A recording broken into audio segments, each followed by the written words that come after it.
Diplomacy and danger are colliding in Istanbul. After weeks of rhetoric, the US and Iran are set to sit across the table with little time to spare. President Trump has issued a stark warning: reach a deal or face the fallout. Now, interestingly, Tehran claims that American aircraft carrier has withdrawn from near Iranian waters. Here's a report.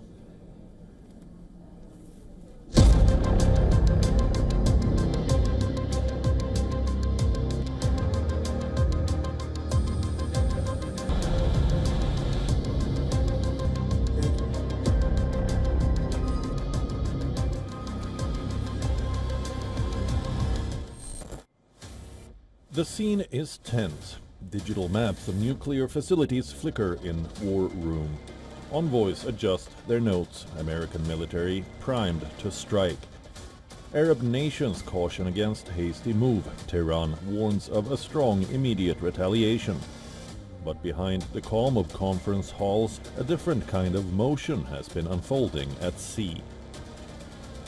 Iranian state media says the U.S. Navy's flagship USS Abraham Lincoln appeared to withdraw, moving as much as 1,400 kilometers from Iran's Chabahar port into waters off Yemen, raising questions about looming military plans or repositioning amid rising nuclear tensions. U.S. officials have not confirmed the move. So is this a move by Washington to bring Tehran to the talking table, or is it a strategic maneuver by Pentagon to take the American nuclear-powered warship away from the range of Iranian missiles and drones and position it at a distance from where targeted airstrikes could be launched?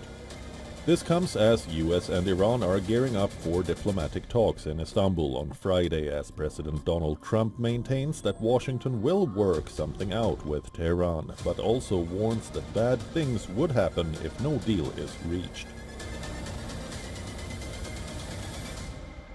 Well, I can't tell you what I'm going to do, because right now, we have a tremendous force going there, just like we did in Venezuela, even bigger. And they'll be there soon, and I'd like to see a deal negotiated. I don't know that that's going to happen, but I mean, if I knew, I wouldn't be able to, I wouldn't tell you. I'd be very foolish if I would tell you. But right now, we're talking to them. We're talking to Iran, and if we could work something out, that'd be great. And if we can't, probably bad things would happen. Tehran has insisted it wants diplomacy, while vowing an unbridled response to any aggression. We are ready for diplomacy, but they should know that diplomacy with threats, intimidation and pressure is not compatible. Diplomacy has its own ideology. Trump has made it clear he wants zero uranium enrichment, a limit on Iran's missile range, and an immediate end to the brutal suppression of Iranian protesters. But experts say that the nuclear program provides ambiguity and a strategic deterrence to Tehran, while the arsenal of missiles are a shield against any aggression. Nuclear talks between Tehran and Washington stalled last year after Israel launched an unprecedented bombing campaign against Iran in June, triggering a 12-day war. Tehran has a lot of mistrust and says it would be hard to rely upon Washington's words. The Arab nations are urging both to come to the table and hammer out a deal to avoid a regional conflict.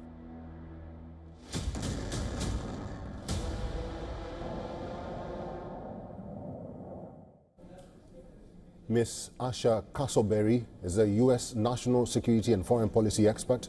She's now joining us live from Washington, D.C. Ms. Kasoberry, thank you very much for your time and welcome to the broadcast. Iran still insists that they do not want to be untwisted, they do not want to be coerced. But why is it important for Iran to have a conversation with the United States? Well, it's always a good thing to have direct talks or engage in diplomatic approaches when it comes to tensions, especially when it's very high.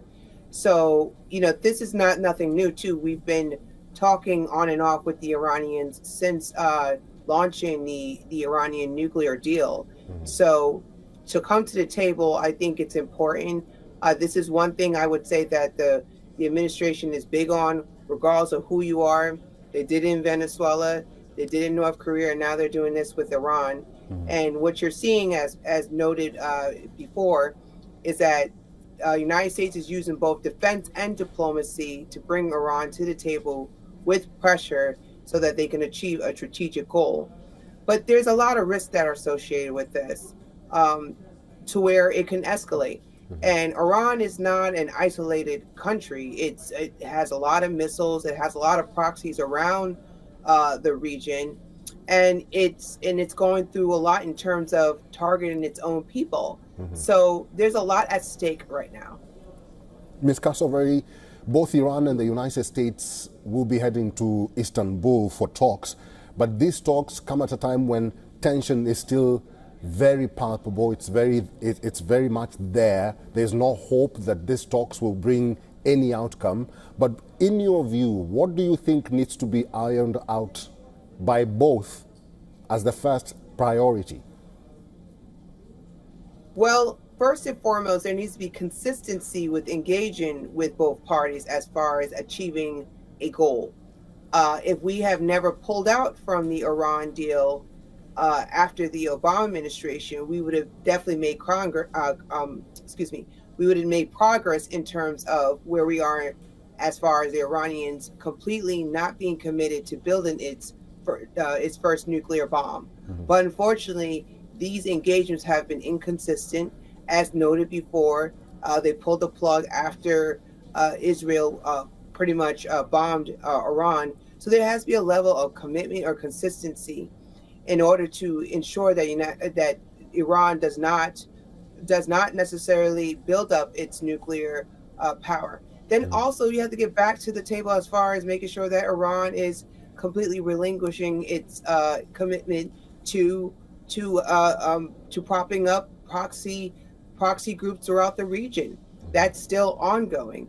So there's been a lot of stalemate or just stalling in terms of ensuring that Iran completely stops in terms of its malign activities.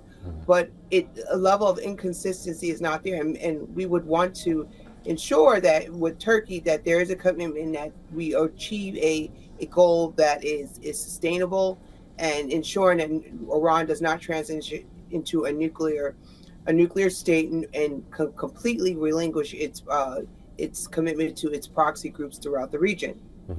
All right, Ms. Asha Kassoberry, it's good to see you. Thank you very much for your time and for talking to us today. Thank you.